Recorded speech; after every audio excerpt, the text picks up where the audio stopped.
I've been a big lover of football. I've loved and watched the game all my life. So growing up, I used to draw the logos of my favorite football teams.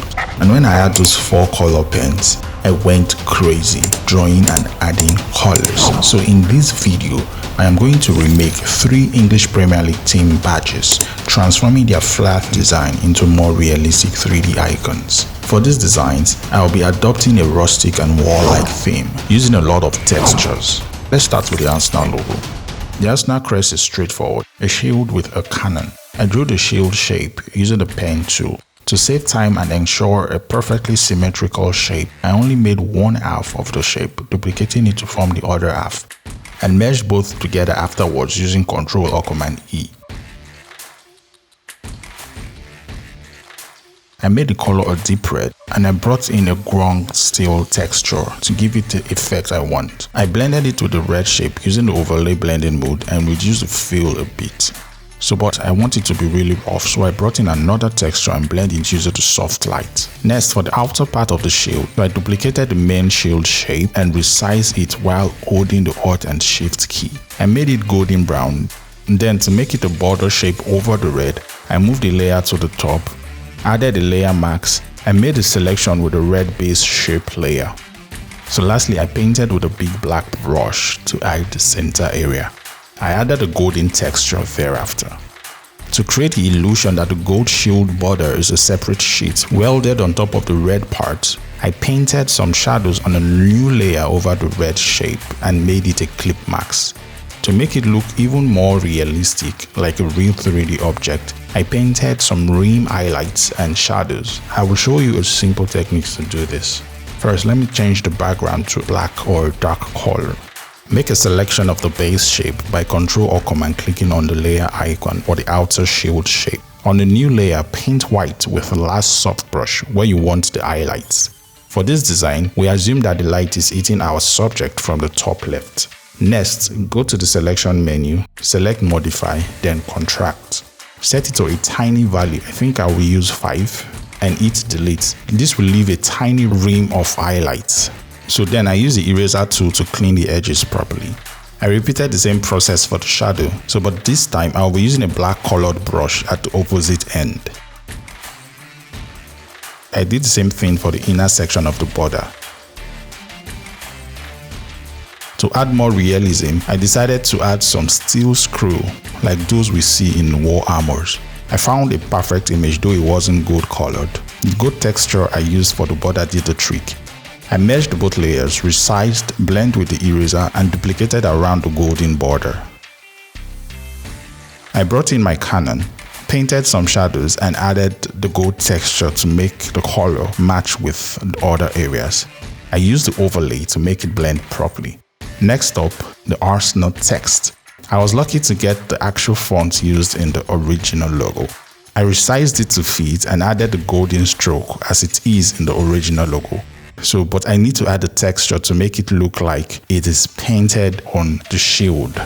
But before that, I will convert it to a smart object. With that, the texture can affect the entire layer. Since this is a wall shield, it most likely has been hit by a sword or had some other form of impacts. So I was thinking probably I should have some more dent to the shield. So I got a crack texture and blended it in.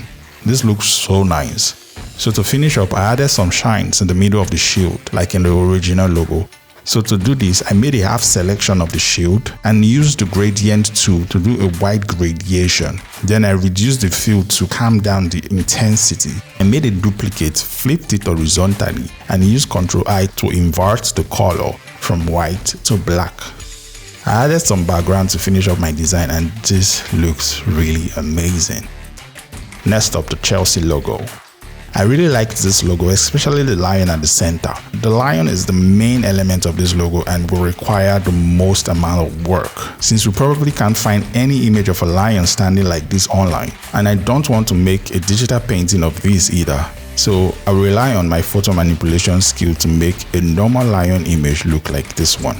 I started with this lion image. This was the best I could find online. To achieve the standing posture, I will have to separate the parts of the body into different layers. Starting with the head, legs. I rotated the body 90 degrees and flipped the face to the right. I made the legs bigger and placed them appropriately. Then I painted with a brush, picking the colors of the skin to form the right leg. Then I went in with my eraser tool to refine the edges. I added some skin texture since I wasn't going to do a realistic painting here. This reconstruction took a lot of time to get it to look like this. So for the tail, I made multiple duplicates, rotated them to form the curved shape, and I blended them with the eraser and the smudge tool.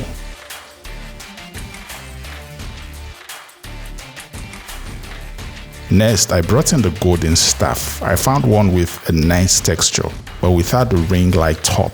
I will get another image to fill it up later. I added the claw of the lion on a layer above the staff.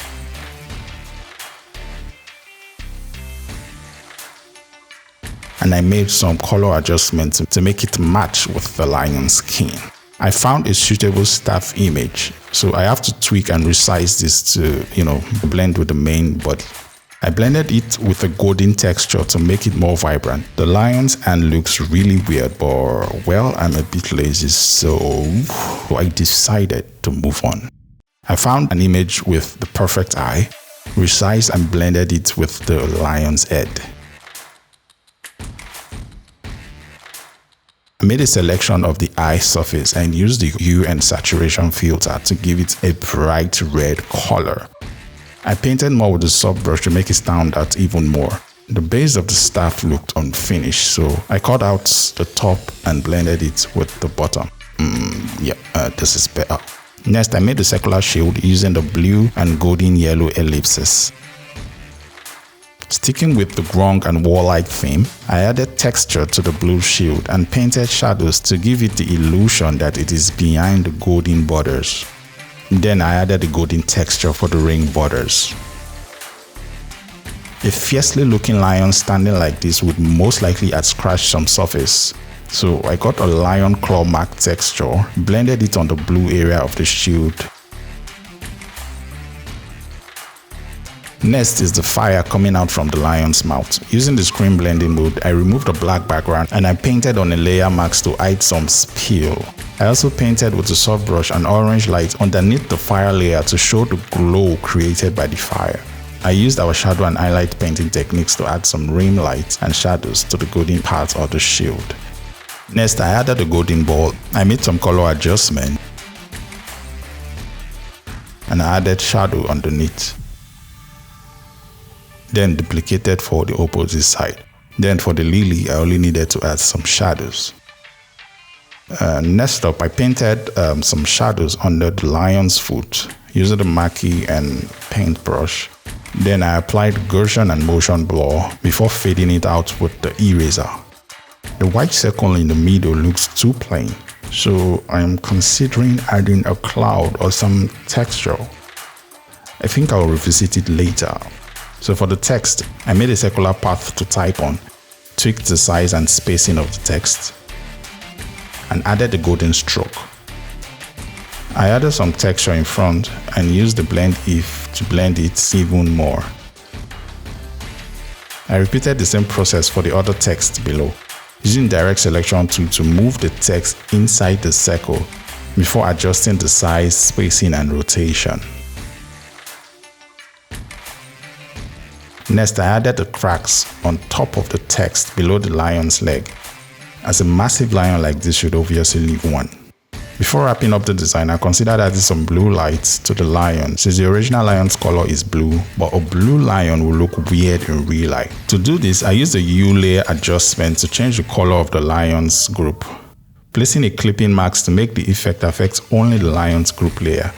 Then I added the layer mask, fill it with black to hide the entire color adjustment effect. Then I started painting the edges and the regions I want the rim lights to appear with a white brush. I added a simple background and I changed the cloud image to a white ground texture to finish up the design. Lastly, let's make the Manchester City logo.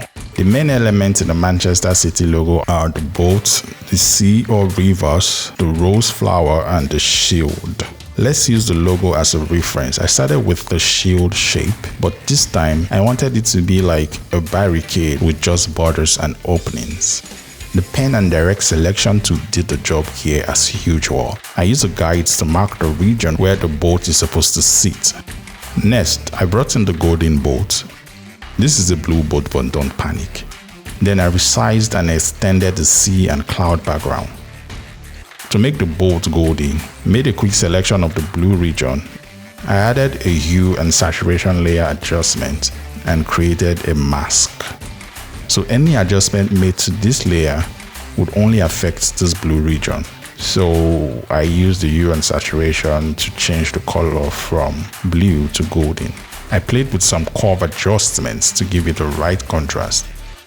Then I made a selection of the shield shape, reduced the size of the selection, and use the layer mask to make a cutout. Remember I said I wanted the shields to be like a barricade or a border or a gate, whatever. So I added the golden texture. I painted some shadows inside the border and also at the rim using our technique. I changed the background at this point for proper visibility. I added the demarcation and blend the colors, and then added the edge lights and shadows. I made a duplicate of the base shield and resized it to form the outer border. And then I wanted some golden steel screw on the gate, just like the one for Arsenal FC. I finished up by adding some shadows. Next, I added the rose under the shield on the C side. So I'll be using this image. I made a selection of the rose, resized it to fit, made duplicates, resized again.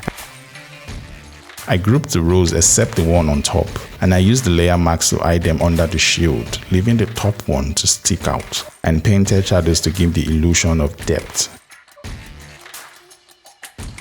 The original logo had some stripes under the bolt, which from my research represent 3 rivers in Manchester. So I am just going to paint over the river with a dark blue color and use the selection tool to make the diagonal shape and erase. Next, I added the texture to the outer part of the blue shield shape and painted the highlights and shadows. It is time to make the outer circles. So for the first circle, I brought in the C image and made clip marks to give the illusion of the shield acting as a window. Then I added a Gaussian blot to keep the image inside the shield in focus. I made duplicates of the circle resized for the outer rings. I added a white ground texture to the base. Next, I painted some shadows around the inner circle to give the illusion of depth. I'm not actually feeling the white color used for the ring. It is not giving me the effect I want, so I think I'm going to change to blue instead. I wanted more focus to be on the inner shield area, but having a white ring around just shifts all the focus and attention. I went ahead and made the highlights and shadows for the outer blue.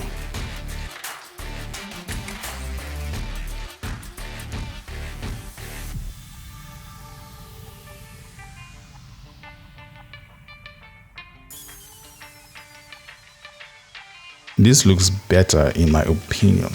So of course I have to use the cracks from the previous design because, well, it looks really cool. Next, I added the text with the ellipse and the text too. I used the same fonts as the previous designs. I am a bit lazy to look for fonts at the moment. I moved the text Manchester to the top of the circle, adjusting the fonts and kerning to fit properly. I wanted to create a subtle engrave effect, like the text was etched on the stony wall, so I added the inner shadow and some emboss. I made duplicates for the text under. I used the direct selection tool to move the text inside the circle. Lastly, I used the blend if to further blend the text with the background layer, giving it a subtle texture. I added an abstract background to finish up my design. Lastly, before I forgot, the 1894 text. Let me know your thoughts in the comments, and if you'd like me to recreate same for other teams, let me know in the comment also. Do like, share and subscribe to this channel. If you want to know more about logo design, click on this video on screen.